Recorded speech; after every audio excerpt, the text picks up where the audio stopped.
Hi. So in this question, we have two similar triangles. They're both right-angled triangles, and we need to work out the value of x, which is the distance from A to B. So do you want to give this question a go yourself? Think about similar shapes, and think about what we need from this triangle in order to find this length. You can pause the video, and when you come back, we'll go through the solution. Okay, so welcome back if you had a go. So if they are similar shapes, we know they'll have a length scale factor. This tells you how much bigger each length is in this triangle than in this triangle. The problem is, to find the length scale factor, we need two matching sides. And the only side we know from a small triangle is this one, and we don't have its corresponding larger side. So we need to find this a different way. Well, we have two sides of a right-angled triangle, so we can use Pythagoras' theorem. If we call the length d to f h, then from Pythagoras' theorem, we know h squared plus the 10 squared will equal the hypotenuse squared, 26 squared.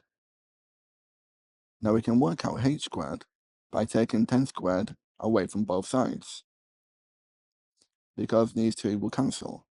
So we'll have h squared will be 26 squared minus the 10 squared, and we can work this out on our calculators. So we'll have 26 squared minus 10 squared. And this gives us h squared is 576. Now we can work out h by taking the square root of both sides.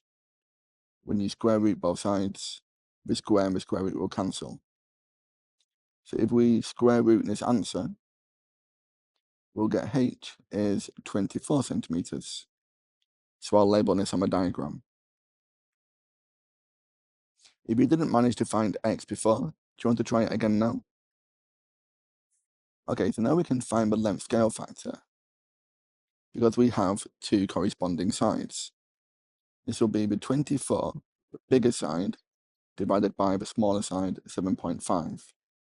And this works out as 24 divided by 7.5, 3.2. So we know the bigger triangle is 3.2 times the size of this smaller triangle. So now we can find x by dividing by the length scale factor. We have to divide because we're going the other way. So 10 divided by 3.2 will equal x. And this will give us 3.125 centimeters. Okay? Well, thanks for watching. You'll find lots of problem-solving type questions on my website, mrmathematics.com. I'll leave a link in the description below.